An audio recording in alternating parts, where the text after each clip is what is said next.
اختلاف اور استقبال کا زمانہ، حضرت مولانا ابراہیم دیولہ صاحب دامت برکاتہ۔ مسلمانوں کو ترغیب دینا ہے اللہ آخرت کی، تاکہ وہ اللہ آخرت بنانے کے لیے نکلے، اپنا دین سیکھے، اپنے آخرت بناوے، اپنے دین کا مددگار بنے۔ استقبال کے زمانے میں لوگ بہک جاتے ہیں،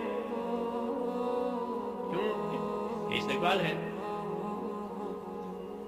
حالانکہ استقبال کا زمانہ ہی اصولوں کی حفاظت کا زمانہ ہے۔ نئی نئی باتیں استقبال کے زمانوں میں پیدا ہوتی ہے، پھر اختلاف ہوتا ہے۔ حضور منع فرماتے تھے نئی نئی باتیں نہ پیدا کرو، جو میرے بعد زندہ رہے گا بہت اختلاف دیکھے گا، یہ فرمایا۔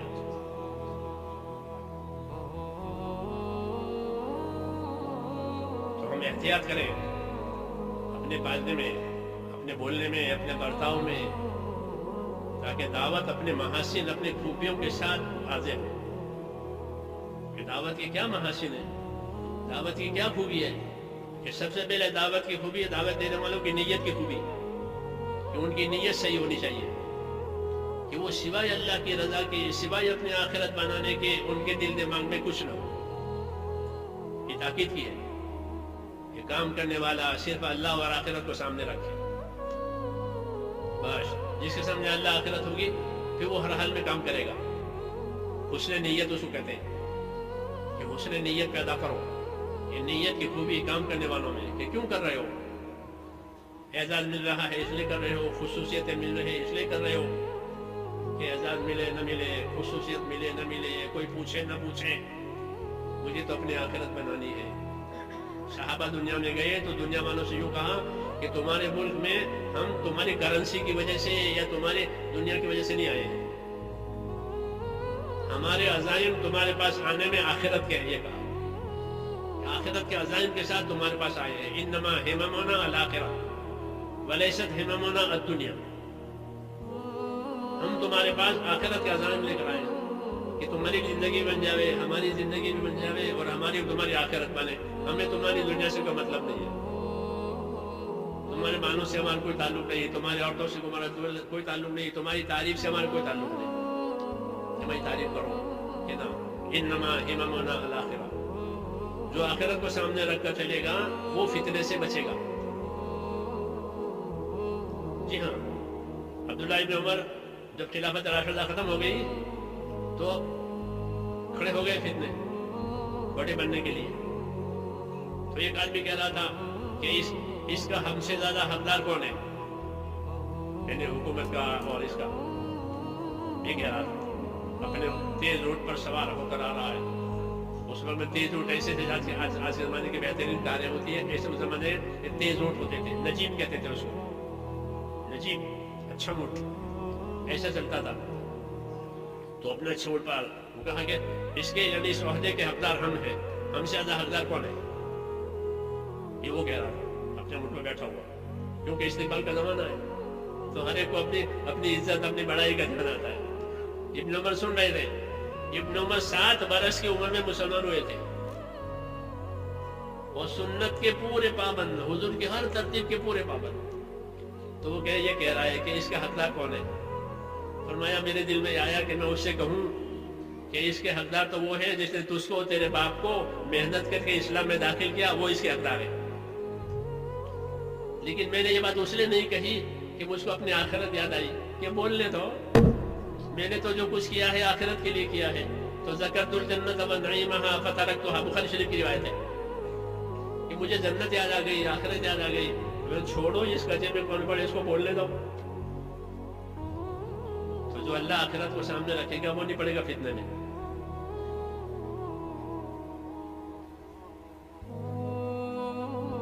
وہ فتنے میں نہیں پڑے گا۔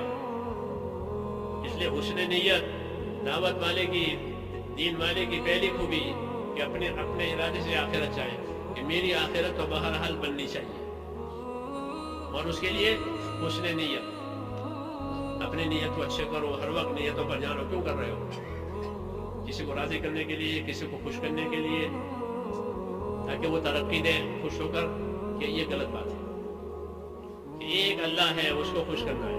حدیثوں میں پوچھا کہ ایک آدمی اللہ کے راستے میں جاتا ہے، اپنی شہرت چاہتا ہے یا کوئی مال متا کی غرض ہے اور اللہ کا راستہ بھی ہے، تو اسے کیا ملے گا؟ فرمایا کچھ نہیں ملے گا۔